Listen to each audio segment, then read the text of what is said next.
ज़्यादा है। नमस्कार। ठीक है, ये सब जो है अभी जो लास्ट में उधर का है कम बस चल। एग्लैक्सिया जो होता है जिसमें हीमोएग्लैक्सिया या दूध में खून का आना जो होता है, तो इसके विषय में हम आपको जो है बताएंगे। इसमें आखिर दूध जैसे कि ये किस समय ये ज़्यादा देखने को मिलता है।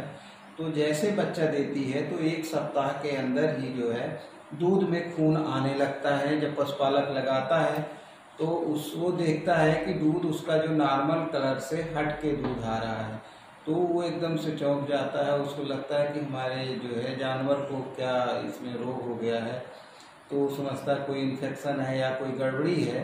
तो ये देखा जाता है कि गाय में ज़्यादा देखने को मिलता है तुलनात्मक भैंस की जो है अपेक्षा इसमें। तो अब ये होता क्यों है, तो ये भी एक बहुत ही मतलब ज़रूरी है आप लोग को जानने के लिए। तो ये क्या होता है कि जिस समय बच्चा देती हैं तो उस समय जो खून का फ्लो होता है अडर के लिए वो 4 से 5 गुना बढ़ जाता है। तो वहाँ पे प्रेशर पड़ता है, तो जो कैपिलरी पे एक्स्ट्रा वो होता है। और उसी समय अगर एक काम और होता है कि अगर आपने कुछ एस्ट्रोजन का लेवल जो है वहाँ पे बढ़ जाता है किसी कारण से, चाहे हार्मोन के शरीर के फिजियोलॉजिकल कारण हो या कोई ऐसी वनस्पति या पौधा दे रहे हैं जिससे कि एस्ट्रोजन लेवल जो है अधिक हो जा रहा है, तो क्या करता है जो लैक्टिफेरस सेल्स होते हैं वो जो है मिल के आपस में लैक्टिफेरस टिश्यू बनाते हैं। यही लैक्टिफेरस जो टिश्यू में यहीं पे मिल्क का कारखाना होता है, यहीं पे दूध बनता है।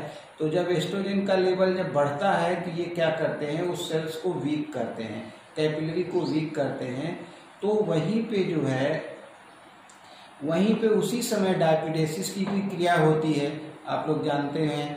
तो डायबिटीज तो इन सब कारण से वहाँ पे लीकेज होता है।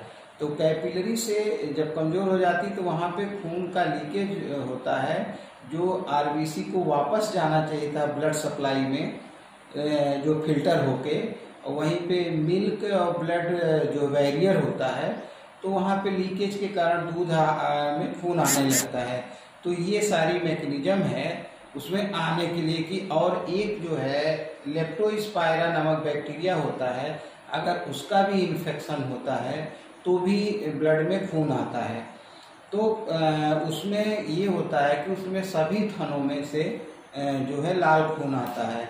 और बाकी अगर दूसरे कारण से तो किसी एक थन में रहेगा या 2 थन में रहेगा या एक थन में ज़्यादा रहेगा और थनों में कम रहेगा, तो ये देखने को मिलता है। तो अब इसमें जो है अब हम आते हैं इसमें इसका उपचार क्या है और आप कैसे उपचार इसका करें और ये एकदम से ठीक हो जाए। तो अगर चारों थन में बराबर आ रहा है तो इसका मतलब लेप्टोस्पाइरा का इन्फेक्शन भी है। तो अपन एक एंटीबायोटिक ब्रॉड स्पेक्ट्रम की लेके चलेंगे। उसमें आप ऑक्सीटेट्रासाइक्लिन का इंजेक्शन लगा सकते हैं, लेकिन वो दूध जो है काफ़ी कम कर देता है, प्रोडक्शन घटाता है। तो हम यहाँ पे मॉक्सेल का इंजेक्शन प्रिफर करते हैं। तो हम मॉक्सेल को 3 से 5 दिन तक रिपीट कराते हैं।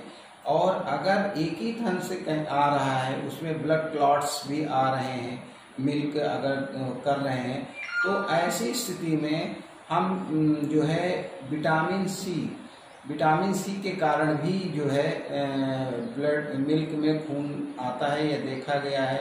और कैल्शियम की जो डिफिशियंसी होती है और फास्फोरस होता है, तो इनके कारण भी जो है दूध में जो है खून आता है।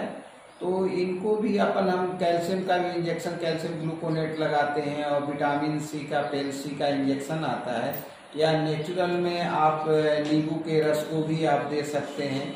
या सबसे अच्छा सोर्स जो है आलू है, कच्चा आलू को आप उसकी लुगदी खून के लुगदी बनाएं और करीब जो है 50 से 100 ग्राम जो है डेली सुबह शाम आप देते जाएं, तो ये भी विटामिन सी का अच्छा सोर्स है। तो ये करते हैं। और उसके बाद हम इसमें एंटीकोगुलेंट भी लेते हैं। एंटीकोगुलेंट में आप इथम साइलेट ले सकते हैं और या टिनेक्समिक एसिड जैसे टेक्साबीट के नाम से आता है, और इथम साइडेट में क्लोटेक्स के नाम से आता है। इसको भी हम 3 से 5 दिन तक लगाते हैं और ठीक हो जाता है हमारा जानवर, कहीं कोई दिक्कत नहीं होती है। तो ये बताए गए उपचार से आप करें तो इससे जो है आपका जो लॉस है, क्योंकि दूध में खून आता है तो हम उसको यूज नहीं करते और हमको फेंकना पड़ता है।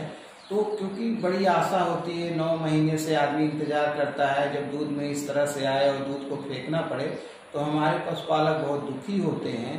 तो इसलिए जैसा कि हम आशा करते हैं कि हमारे जो बताए गए उपचार से आपको काफ़ी फायदा मिलेगा, और आप इस तरह से अगर उपचार करेंगे तो काफ़ी फायदा मिलेगा। कुछ जो है ट्रेडिशनल तरीके होते हैं पशुपालक जो आसानी से अपने घर पे कर सकते हैं। तो रस कपूर आता है, तो रस कपूर को करीब जो है अपन 50 ग्राम जो है केले के साथ में जो है केले के अंदर रख के उसको खिलाने से भी दिन में एक बार खिलाएं, ऐसे 3 से 5 दिन करें तो उससे भी काफ़ी फायदा मिलता है। और फार्मिलिन जो है एक ट्रेडिशनल मेथड फार्मिलिन है, तो फार्मिलिन को हम 2 ml फार्मिलिन लेते हैं और उसको 1 लीटर दूध में मिलाकर पिलाने से भी काफ़ी आराम लगता है।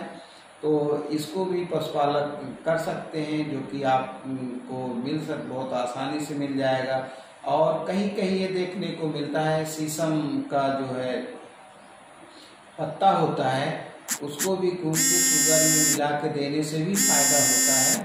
तो ये सब करने से अक्सर ये देखा गया है कि फायदा मिलता है और आपका जानवर ठीक हो जाता है। तो दूध में जो दूध आता है तो दूध एकदम साफ क्लियर दिखने लगता है। तो इस तरह से हमारे चैनल हमारी जानकारी अच्छी लगे तो हमारे चैनल को लाइक करें, सब्सक्राइब करें और शेयर करें और कमेंट करें। बहुत बहुत धन्यवाद आप सभी का।